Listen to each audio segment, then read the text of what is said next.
Hello everyone, good morning. स्वागत है आप सभी का मेरे इस YouTube channel study with Amit Chahal. Current affair classes. आज है दोस्तों 7 सितंबर 2020 और 7 सितंबर 2020 से बनने वाले जितने भी करंट अफेयर के क्वेश्चन हैं, मोस्ट 10 आउट ऑफ 10, ठीक है ना, उन सभी में से जो मोस्ट 10 जो वो क्वेश्चन है मोस्ट इम्पोर्टेंट, उनके बारे में हम डिस्कस करेंगे। 30 आउट ऑफ 50 चलेगा हमारा। इसका क्या मतलब है? 30 marks, minimum 30 marks in Delhi police out of 50, क्योंकि जीके का जो पोर्शन होगा दिल्ली पुलिस के अंदर, वहाँ पे 50 क्वेश्चन पुटअप होने हैं जीके के, जिसमें से क्या है 30, जो मिनिमम जो 30 क्वेश्चन हैं कहाँ से आएंगे? हमारे डेली बेसिस की जो ये करंट अफेयर की क्लास चली है यहीं से बनेंगे, ठीक है ना। तो अगर आप भी 30 नंबर या दिल्ली पुलिस को क्रैक करना चाहते हो, ठीक है ना, क्योंकि जीके एक जो मोस्ट इम्पोर्टेंट पार्ट होता है उसको, वो मतलब एक वाइड वाइड पार्ट है परंतु कंक्लूड भी होता है उसका, ठीक है ना। तो हम यहाँ पे 30, मिनिमम 30 मार्क्स की क्या लेते हैं, एक तरह से आपको राय देते हैं, ठीक है ना। तो आज है दोस्तों 7 सितंबर 2020। तो 7 सितंबर 2020 से बनने वाले जितने भी क्वेश्चन उनके बारे में डिस्कस करेंगे। तो स्टार्ट करते हैं, चलिए। क्वेश्चन हमारा, हाल ही में जारी ग्लोबल इनोवेशन इंडेक्स रिपोर्ट में भारत का स्थान कौन सा है? तो भाई ये मैंने कल क्वेश्चन पूछा था आपसे कि भाई जो एक ग्लोबल इनोवेशन इंडेक्स रिपोर्ट आई है तो उसमें भारत का स्थान कौन सा है? तो मैंने बताया था भारत का स्थान 48th 48वां स्थान है। इससे पहले अगर बात करें पिछले साल भारत का स्थान था 52वां ग्लोबल इनोवेशन इंडेक्स के अंदर, ठीक है ना। क्लियर है? व्यापार व्यापार को कैसे बढ़ावा दे रहा है उस बेस पे ये मतलब रिपोर्ट जारी होती है। तो फर्स्ट पे अगर बात करें 48 पे है भारत, ठीक है ना, हमारा भारत। और फर्स्ट पर कौन था? फर्स्ट पर था Sweden, sorry sorry Switzerland. First पर कौन सा है? स्विट्जरलैंड भाई, ठीक है ना। सेकंड पर स्वीडन और थर्ड पे अमेरिका। और अपना जो देश है भारत, वो कौन से स्थान पे है? 48 पे आ गया। पहले कौन से पे था? पिछले साल 52 पे, ठीक है ना, याद रखना आपने। तो उसके बाद बात करेंगे, नेक्स्ट क्वेश्चन हमारा क्वेश्चन है, हाल ही में किस राज्य ने क्लब ड्रग पार्क की स्थापना की है? भाई एक क्लब ड्रग बलक बलक लिखा गया, सॉरी, क्लब नहीं है, ठीक है ठीक है ठीक है, सॉरी, बल्क एक मुहिम छेड़ी है। किस राज्य ने स्टार्ट की है? बल्क ड्रग पार्क की स्थापना करेगा जो है, कौन सा राज्य करेगा? तो उसके बारे में आपने बताना है। तो वो करेगा उड़ीसा राज्य। इस क्वेश्चन का आंसर क्या है? उड़ीसा। तो भाई एक बल्क ड्रग पार्क की स्थापना करेगा जहाँ पे क्या होगा दोस्तों, जितनी भी मेडिकल लाइन है आत्मनिर्भर बनाने के लिए देश को, मेडिकल लाइन में जितनी भी जो मेडिसिन्स हैं या जो रिसर्च हैं उनके लिए एक सेंटर खोला जाएगा, ठीक है ना। वैसे तो 3 खोले जाएंगे पूरे देश के अंदर, परंतु सबसे पहला कहाँ पे खुला है? उड़ीसा के अंदर, बल्क ड्रग पार्क, ठीक है ना। ये बल्क ड्रग पार्क 3 खोले जाने पूरे भारत के अंदर, जिसमें क्या है, आत्मनिर्भर भारत को बढ़ावा मिलेगा, ठीक है ना। भारत में ही भारत की मेडिसिन बनाई जाएंगी, जितनी भी रिसर्च हम भारत के अंदर की जाएंगी। तो ऐसे 3 सेंटर खुलेंगे बल्क ड्रग, ठीक है ना, बल्क ड्रग पार्क के नाम से। तो पहला खुल गया उड़ीसा के अंदर। अब उड़ीसा के अंदर खुला है तो उड़ीसा में बात करेंगे उड़ीसा के बारे में। उड़ीसा की कैपिटल होती है भुवनेश्वर। चीफ मिनिस्टर हैं नवीन पटनायक। प्रोफेसर गणेशी लाल यहाँ के राज्यपाल हैं। उड़ीसा के अंदर ही क्या है? नंदनकानन वन्यजीव उद्यान, ठीक है ना। और उड़ीसा के अंदर ही सिमलीपाल वन्यजीव उद्यान और चंद्र का हाथी विहार भी कहाँ पड़ता है? उड़ीसा के अंदर। और उड़ीसा के अंदर ही भारत की खारे पानी की सबसे बड़ी झील है चिल्का झील। चिल्का झील भी कहाँ पे है? कहाँ पे भाई? उड़ीसा के अंदर। उड़ीसा का ही नाम, पुराना नाम क्या था इतिहास में? कलिंग। कलिंग जो स्थान था वो उड़ीसा को ही बोलते हैं, ठीक है ना। कलिंग जो है पुराना नाम था उड़ीसा का। क्लियर है?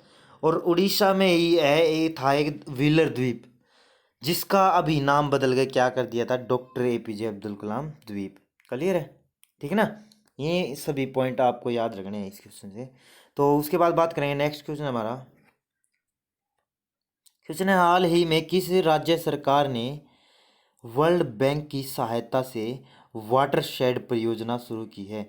मतलब हाल ही में किस राज्य सरकार ने विश्व बैंक, जो वर्ल्ड बैंक है, उसकी सहायता से वाटरशेड परियोजना स्टार्ट की है अपने राज्य में? तो किस राज्य ने स्टार्ट की है? वो की है कर्नाटक ने। कर्नाटक राज्य ने क्या है, एक वाटर शेड यानी कि ये पानी को यहाँ पे क्या है, एकत्रित करने की एक मुहिम छेड़ी है।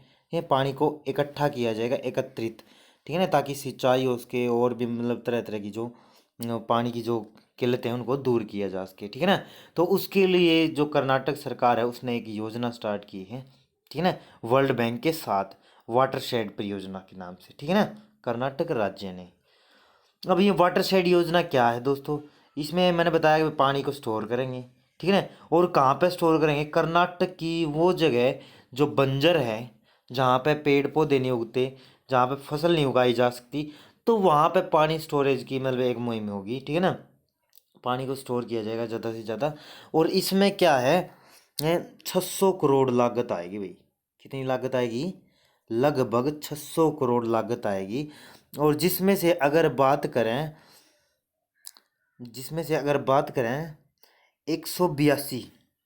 182 करोड़ तो कौन देगा भाई, कर्नाटक सरकार देगी। 182 करोड़ तो इस परियोजना के तहत कौन देगा, कर्नाटक सरकार। और जितने जोन से 418 करोड़, ठीक है ना, 418 करोड़ लगभग कौन देगा, वर्ल्ड बैंक देगा, क्योंकि वर्ल्ड बैंक के साथ सब सहभागिता के साथ ये योजना स्टार्ट की, ठीक है ना।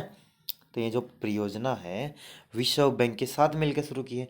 तो कर्नाटक सरकार देगी 182 करोड़, और बाकी के जितने भी बच गए वो वर्ल्ड बैंक देगा। अब वर्ल्ड बैंक आया तो वर्ल्ड बैंक के बारे में बात करेंगे। सबसे पहले वर्ल्ड बैंक की स्थापना हुई थी भाई जुलाई 1944 के अंदर, वाशिंगटन डीसी अमेरिका के अंदर इसका क्या है, हेडक्वार्टर है। वाशिंगटन डीसी कैपिटल भी है अमेरिका की। और डेविड मालपास यहाँ के क्या है, करंट टाइम में हेड है वर्ल्ड बैंक के, विश्व बैंक के, ठीक है ना, क्लियर है। उसके बाद बात करें कर्नाटक के बारे में, तो कर्नाटक की कैपिटल है बेंगलुरु, जिसे हम सिलिकॉन सिटी और इलेक्ट्रॉनिक सिटी बोलते हैं, ठीक है ना, क्लियर है। और B.S. येदियुरप्पा यहाँ के चीफ मिनिस्टर हैं, वजुभाई वाला यहाँ के राज्यपाल हैं। और यहीं पर है बांदीपुर नेशनल पार्क और नागरहोल नेशनल पार्क कर्नाटक के अंदर, क्लियर है। और बेंगलुरु में ही इसरो का भी मुख्यालय है भाई, क्लियर है, याद रखना आपको ये सभी पॉइंट। नेक्स्ट क्वेश्चन पर चलेंगे। क्वेश्चन है हमारा, हाल ही में कहाँ पर पंग लक्सबेस लहब्स लहबसोल हाल ही में कहाँ पर पंग लहबसोल नामक त्यौहार मनाया गया, एक फेस्टिवल है भाई जो हर साल मनाया जाता है, पंग लहबसोल नामक फेस्टिवल। तो वो कहाँ पे मनाया गया है, वो सिक्किम राज्य में मनाया गया भाई। कहाँ पे मनाया गया है, सिक्किम राज्य के अंदर, क्लियर है। अब ये इस फेस्टिवल में क्या होता है दरअसल दोस्तों, यह जो त्यौहार है ना, यह फेस्टिवल तिब्बतियन कैलेंडर, जो तिब्बत का जो कैलेंडर है, क्योंकि वहाँ पर तिब्बती लोग भी रहते हैं, तिब्बती भाषा भी बोली जाती है वहाँ पे सिक्किम के अंदर, भारत का जो राज्य है, ठीक है ना। तो वहाँ पे तिब्बतियन कैलेंडर के 7वें महीने, जो तिब्बतियन कैलेंडर के अनुसार जो 7वां महीना है वहाँ का, और उसका जो 15वें दिन के बाद, 15वें के दिन के बाद से ये जो त्यौहार मनाया जाना स्टार्ट होता है इस महीने का, ठीक है ना, पूरे महीने मनाया जाता है। तो ये 15वें दिन मनाया जाता है, ठीक है ना, 15वें दिन मनाया जाता है भाई ये जो फेस्टिवल है, ठीक है ना। पंग पंग लहबसोन पंग लहबसोल नामक जो फेस्टिवल है सिक्किम राज्य में हर साल तिब्बतियन कैलेंडर का जो 7वां महीना है उसके 15वें दिन मनाया जाता है, क्लियर है। अब सिक्किम आया तो सिक्किम के बारे में बात करेंगे। सिक्किम की कैपिटल क्या है, गंगटोक, ठीक है ना, गंगटोक भाई। और सिक्किम के चीफ मिनिस्टर कौन है, प्रेम सिंह तमांग।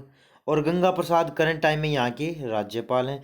और कंचनजंगा पर्वत जो भारत की सबसे ऊंची चोटी, क्वेश्चन समझना दोस्तों, भारत की सबसे ऊंची चोटी कौन सी है, कंचनजंगा। और वैसे भारत की सबसे ऊंची चोटी कौन सी है, K2, ठीक है ना, K2 जिसने बोला है जो जम्मू कश्मीर में, परंतु जम्मू कश्मीर में कहाँ पे है, वो है POK, पाक ऑक्यूपाइड कश्मीर, यानी वो जम्मू कश्मीर का हिस्सा जो कि पाकिस्तान के कब्जे में है फिलहाल में, करंट टाइम में, POK, उसमें वो सबसे ऊंची चोटी है। तो वो भारत में नहीं है वो सबसे ऊंची चोटी, वैसे भारत की है क्योंकि जम्मू कश्मीर पूरा है, जम्मू कश्मीर भारत का है, ठीक है ना, क्लियर है ना। तो हमने तो दे रखा है पाकिस्तान को वैसे, ठीक है ना, क्योंकि भारत जो है ना काफ़ी दयालु देश है, तो पाकिस्तान ने उस पर जब कब्जा किया तो मतलब छोड़ दी अपनी ज़मीन, ठीक है। चाहते तो भारत उस पर कब्जा कर सकता था, परंतु पीओके उनके अंडर में दे दी, और पीओके में ही है भारत की सबसे ऊंची चोटी K2। परंतु क्वेश्चन आ जाए भारत में स्थित भारत की सबसे ऊंची चोटी, तो वो है कंचनजंगा पर्वत, जो कहाँ पे है, सिक्किम के अंदर। क्लियर है, ये सभी पॉइंट आपने याद रखने। और सिक्किम से एक भी मोस्ट इंपोर्टेंट पॉइंट है, जनसंख्या के आधार पर भारत का सबसे छोटा राज्य है। दो क्वेश्चन बनते हैं, एक तो क्षेत्रफल के आधार से सबसे छोटा राज्य है गोवा, जिसका एरिया बहुत कम है, और जनसंख्या के आधार पर सबसे छोटा राज्य है भारत का, वो है सिक्किम। क्लियर है, मात्र 6 लाख कुछ समथिंग इसकी पॉपुलेशन है। उसके बाद बात करेंगे, नेक्स्ट क्वेश्चन हमारा, हाल ही में किस नदी घाटी में ओजोन की परत को कम पाया गया है? तो ओजोन की जो लेयर है वो कमजोर पड़ गई है, तो किस नदी घाटी में? ब्रह्मपुत्र नदी घाटी में।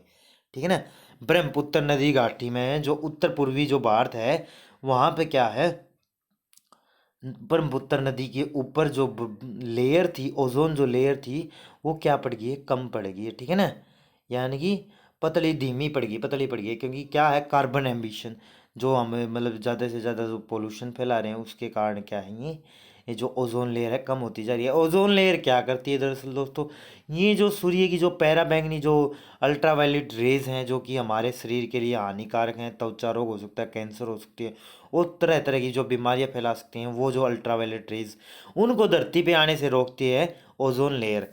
क्लियर है ना, ओजोन परत। क्लियर है, तो उसको उसको कम पाया गया है ब्रह्मपुत्र नदी घाटी के ऊपर फिलहाल में। ठीक है ना, क्लियर है।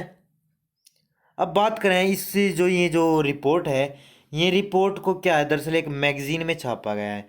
उस मैगजीन का नाम है एटमॉस्फेरिक पोल्यूशन रिसर्च। एक मैगजीन है एटमॉस्फेरिक पोल्यूशन रिसर्च। उसमें क्या है, इस मैगजीन में क्या है, इस बात को छापा गया है कि भाई जो ब्रह्मपुत्र जो नदी है, घाटी है, उसके ऊपर जो ओजोन लेयर है वो काफ़ी कम हो गई है। क्लियर है। अब ब्रह्मपुत्र नदी के बारे में कुछ पॉइंट जानते हैं।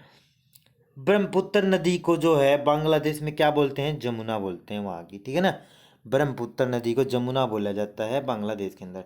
और तिब्बत में ब्रह्मपुत्र नदी को क्या बोलते हैं, शापो, शापो बोलते हैं भाई। क्लियर है, ठीक है ना, याद रखना आपने। नेक्स्ट पॉइंट, हाल ही में सौर ऊर्जा से संचालित विमान से सबसे लंबी छलांग किसने लगाई? तो भाई सबसे लंबी छलांग लगाई है, और किस विमान से, जो सोलर जो विमान है, सोलर ऊर्जा से संचालित, यानी सौर ऊर्जा से संचालित जो था विमान, ठीक है ना, उससे छलांग लगाई पहली बार, जो कि सौर ऊर्जा से लगाई जाने वाली छलांग है। तो किसने लगाई है, जो कि सबसे लंबी है, वो लगाई है राफेल डोमजन। राफेल डोमजन जी ने क्या है, छलांग लगाई, जो कि सबसे लंबी छलांग है। और किस विमान से, ये याद रखना है, सौर ऊर्जा से संचालित। ठीक है ना, क्लियर है। तो राफेल डोमजन जी ने लगाई है, और ये लगभग 5,000 फीट की ऊंचाई से क्या है, लगाई है ये छलांग। ठीक है ना, क्लियर है, 5,000 फीट की ऊंचाई से। तो उसके बाद बात करेंगे, नेक्स्ट क्वेश्चन हमारा, हाल ही में किस बैंक के द्वारा बिना एटीएम कार्ड के, क्वेश्चन समझना, बिना एटीएम कार्ड के पैसे निकालने की सुविधा शुरू की है? भाई एटीएम का तो यूज़ करेंगे हम, ठीक है ना, एटीएम से पैसे निकालेंगे, परंतु एटीएम में वहाँ पे एटीएम की ज़रूरत नहीं पड़ेगी, वहाँ पे बाई फिंगरप्रिंट्स या मतलब अलग तरीके से क्या है, पैसे निकाल सकते हो। ऐसी एक मतलब सुविधा स्टार्ट की है, तो किस बैंक ने स्टार्ट की है, वो की है आरबीएल बैंक। आरबीएल बैंक ने स्टार्ट की है भाई। अब आरबीएल बैंक के बारे में जानेंगे। आरबीएल बैंक की फुल फॉर्म सबसे पहले Ratnakar bank limited, Ratnakar bank limited इसकी फुल फॉर्म है भाई, जिसकी स्थापना 1943 1943 के अंदर, हेडक्वार्टर मुंबई के अंदर है। और करंट टाइम में जो हेड है आरबीएल बैंक के, वो कौन है, विश्ववीर आहूजा, विश्ववीर आहूजा। और इन्होंने ये एक पहल स्टार्ट की है। ठीक है, मोस्ट इंपॉर्टेंट क्वेश्चन हो जाता है, क्योंकि ये कि बिना एटीएम के, एटीएम से आप पैसे निकलवा सकते हो, तो एक ऐसी सुविधा को स्टार्ट किया आरबीएल बैंक ने। क्लियर है। तो उसके बाद बात करेंगे, नेक्स्ट क्वेश्चन हमारा, क्वेश्चन है, हाल ही में कौन सा देश इंडो पैसिफिक क्लब में शामिल हुआ? तो भाई इंडो पैसिफिक क्लब में शामिल हुआ है, कौन सा देश हुआ है भाई, वो हुआ है जर्मनी। जर्मनी जो देश है, वो इंडो पैसिफिक जो क्लब है, दरअसल एक तरह का ऑर्गेनाइजेशन बना रखा है दोस्तों। उसमें क्या है, ऑर्गेनाइजेशन बना रखा है, उसमें बताया गया है कि भी जो जो समुंदर के जरिए जो व्यापार होता है ना, जो समुंदर के जरिए जो व्यापार होता है, तो उस व्यापार के अंदर ये जो समुद्री जो मार्ग है उसमें चाइना हस्तक्षेप ना करे, तो उसके लिए एक ऑर्गेनाइजेशन बना रखा है। मतलब सभी देश उसमें शामिल हैं, सभी मतलब ज़्यादा देश शामिल होंगे तो पावरफुल होंगे एक साथ, तो चाइना उन पर वो नहीं कर पाएगा किसी भी तरह का अटैक या आक्रमण। तो मतलब समुद्री जो मार्ग है व्यापार का, उसको सुदृढ़ बनाने के लिए एक ऑर्गेनाइजेशन बना रखा है, इंडो पैसिफिक क्लब के नाम से, ठीक है ना। और उसमें अब शामिल हुआ है जर्मनी देश, ठीक है ना। और जर्मनी जो है यूरोपियन कंट्री का देश है। और यह दूसरा देश बना है यूरोप कंट्री का, यूरोप महाद्वीप का, जो कि जर्मनी है, जो इस पैसिफिक जो ये क्लब है इसमें शामिल होने वाला। ध्यान से सुनना भाई, यूरोप महाद्वीप का दूसरे नंबर पर शामिल होने वाला देश बना है जर्मनी, जबकि पहला कौन सा था, फ्रांस। फ्रांस भी यूरोपियन कंट्री है, ठीक है ना, चलिए ना। अब जर्मनी आया तो जर्मनी के बारे में बात करेंगे। जर्मनी की कैपिटल बर्लिन, यूरो यहाँ की मुद्रा है। तकरीबन जो यूरोपियन कंट्री हैं सबकी जो करेंसी है वहाँ पे यूरो है, ठीक है ना। और यहाँ के जो चांसलर है, जर्मनी में जो चांसलर नियुक्त किए जाते हैं भाई, ठीक है ना, एंजेला मार्के। एंजेला मार्के यहाँ के चांसलर हैं, यहाँ पे प्राइम मिनिस्टर नहीं बनते, राष्ट्रपति नहीं बनते, ठीक है ना, ठीक है ना। तो यहाँ पे चांसलर नियुक्त किए जाते हैं, तो एंजेला मार्के यहाँ के करंट टाइम में चांसलर है, क्लियर है। उसके बाद बात करेंगे, नेक्स्ट क्वेश्चन हमारा, हाल ही में किसके द्वारा इन्वर्टोनॉमिक्स नामक पुस्तक लिखी गई। तो अब एक पुस्तक आई है इन्वर्टोनॉमिक्स, इन्वर्टोनॉमिक्स नामक एक पुस्तक है, तो उसको किसने लिखा है, उसको लिखा है गुरमीत सिंह चौहान जी ने। गुरमीत सिंह चौहान जी ने इन्वर्टो नामक एक पुस्तक लिखी है, इन्वर्टोनॉमिक्स नामक एक पुस्तक, जिसमें क्या बताया गया है, भारत की जो आठ जो सबसे बड़ी जो समस्याएं हैं करंट टाइम में, उनको चिन्हित किया गया है इस पुस्तक के अंदर, ठीक है ना। इन्वर्टोनॉमिक्स नामक पुस्तक में 8 सबसे बड़ी जो समस्याएं भारत की, उनको चिन्हित किया गया है, ठीक है ना। याद रखना है, जिसको गुरमीत सिंह चौहान जी ने लिखा है करंट टाइम में। 8 सबसे बड़ी समस्याएं कौन कौन सी होंगी, जैसे लाइक भाई गरीबी जो है, स्वास्थ्य सेवाएं, और होगी भाई जीडीपी जो डाउन जा रही है, और जो रोजगार जो संबंधी, यानी कि 8 जो मेजर जो प्रॉब्लम है जिसके कारण आज के टाइम पे भारत जूझ रहा है उनसे, उनके बारे में डिस्कस किया है इस पुस्तक के अंदर। अब जो ये लिखी तो क्या है, गुरमीत सिंह चौहान ने। अब पब्लिश किसने किया है, ये किया है Harper college of India. Harper college of India ने पब्लिश किया इस पुस्तक को, ठीक है ना। अब पुस्तक आई तो पुस्तक से रिलेटेड क्वेश्चन आए थे बीते दिनों। एक पुस्तक आई थी लेटेस्ट ड्रीम, जिसको अब दिसंबर में लॉन्च किया जाना है, जिसको लिखा था पोप फ्रांसिस। लेटेस्ट ड्रीम नामक एक पुस्तक आई, जिसको अभी लॉन्च नहीं किया है, ठीक है ना, लॉन्च किया जाएगा दिसंबर माह में, ठीक है ना। पोप फ्रांसिस के द्वारा यह लिखी थी, पोप फ्रांसिस, ठीक है ना, क्लियर है। उसके बाद एक और पुस्तक आई थी, the big thought of little word. The big thought of little word, इसको किसने लिखा था, कर्ण जौहर जी ने, जो कि एक फेमस जो राइटर हैं, ठीक है ना, एक्टर हैं, और भाई प्रोड्यूसर हैं, फिल्म निर्माता हैं, ठीक है ना, क्लियर है। तो the big thought of little words भी जो क्या किसने लिखी थी, कर्ण जौहर जी ने, क्लियर है, याद रखना है। तो नेक्स्ट क्वेश्चन पर चलेंगे, हाल ही में किसके द्वारा lazy UPI digital credit card शुरू किया गया। तो लेजी यूपीआई नाम से lazy UPI digital credit card शुरू किया है, तो वो किसने शुरू किया है, लेजी से ही लिंक करो भाई, लेजी पे। लेजी पे ने स्टार्ट किया है क्रेडिट कार्ड, जिसमें क्या हुआ दरअसल दोस्तों, इसमें एक प्रिंसिपल बनाया है इन्होंने, एक सिद्धांत, एक मुहिम के तहत काम करेंगे। वो क्या है प्रिंसिपल, बाय नाउ पे लेटर। अगर भाई कुछ भी आपने अगर खरीदना है, वो चाहे डिजिटल माध्यम से, ऑफलाइन या कैसे भी हो, ठीक है ना, वो डिजिटल माध्यम से या आपने ऑफलाइन खरीदना है किसी से, आपके पास पैसे नहीं है, तो आप उस कार्ड का, जो ये कार्ड है लेजी पे कार्ड, उसका इस्तेमाल करके आप पेमेंट कर सकते हो, ठीक है ना। और उसके बाद क्या, आपके कार्ड से बाद में पैसे निकल कट जाएंगे, भले ही आपके अकाउंट में पैसे हों या ना हो, परंतु इससे आप खरीद सकते हो ऑफलाइन या ऑनलाइन, डिजिटल तरीके से या ऑफलाइन तरीके से, ठीक है ना। इनकी टैगलाइन क्या है, बाय नाउ पे लेटर, मतलब ये टैगलाइन नहीं, इन्होंने ये प्रिंसिपल रखा है इस मुहिम के लिए। क्लियर है। और यूपीआई ट्रांजेक्शन के बारे में आपने बहुत सुना होगा, डिजिटल माध्यम से आप मतलब वो करते हो, यूपीआई ट्रांजेक्शन करते हो, पैसों की रिचार्ज वगैरह वगैरह, जितने भी जो ट्रांजेक्शन है, ठीक है ना।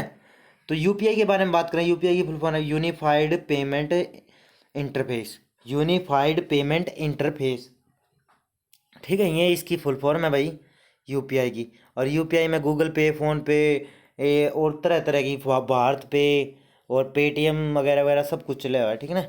तो लेजी पे ने ये मुहिम स्टार्ट की। उसके बाद बात करेंगे, नेक्स्ट क्वेश्चन हमारा, हाल ही में किस देश की फुटबॉल फेडरेशन ने महिलाओं और पुरुषों को समान वेतन देने की घोषणा की है। लो भाई, महिलाओं को मोस्ट इम्पोर्टेंट क्वेश्चन हो जाता है इसलिए क्योंकि महिलाओं को क्या है, सशक्त किया जा रहा है, महिलाओं को सशक्त बनाया जा रहा है, तो इसलिए ये मोस्ट इंपॉर्टेंट क्वेश्चन हो जाता है कि भाई एक देश है जिसने, जहाँ की फुटबॉल जो फेडरेशन है उन्होंने महिलाओं और पुरुषों को, पहले क्या होता था, पुरुषों और महिलाओं को अलग अलग वेतन दिया जाता, पुरुषों को ज़्यादा महिलाओं को कम। अब क्या समान वेतन दिया जाएगा भाई। और वो ऐसा करने वाला कौन सा देश बन गया, ब्राज़ील। ब्राज़ील देश ने क्या है, ऐसी मुहिम, ऐसी घोषणा की है कि भाई अब से क्या है, जो फुटबॉल की जो टीम है यहाँ की, महिलाओं की या पुरुषों की, उनको समान वेतन दिया जाएगा। तो ब्राज़ील ने अनाउंसमेंट की है, ठीक है ना। अब बात करें ये जो मुहिम है, ये इससे पहले क्या है, ऑस्ट्रेलिया, न्यूजीलैंड और नॉर्वे जैसे देशों ने क्या है, इस मुहिम को स्टार्ट कर दिया वहाँ पे, ठीक है ना। सबसे पहले स्टार्ट किया इन तीनों देशों ने। उसके बाद अब ब्राज़ील ने स्टार्ट कर दिया है कि भाई जो फुटबॉल जो फेडरेशन है यहाँ की, उन्होंने घोषणा कर दी है कि अब से क्या होगा, महिला और पुरुषों को समान वेतन दिया जाएगा। अब ब्राज़ील के बारे में बात करें, ब्राज़ील की कैपिटल है ब्राज़ीलिया। ब्राज़ीलियन रियल यहाँ की करेंसी है, मुद्रा है, ठीक है ना। जैर बोल्सोनारो यहाँ के करंट टाइम में राष्ट्रपति हैं ब्राज़ील के, ठीक है। और जो ब्राज़ील है, जो अमेरिकी महाद्वीप का क्या है, सबसे बड़ा देश है उत्तरी अमेरिका का, ठीक है ना, ब्राज़ील। क्लियर है भाई। तो जैर बोल्सोनारो यहाँ की करंट टाइम में राष्ट्रपति हैं। आपको इस क्वेश्चन से इतने ही पॉइंट याद रखने हैं।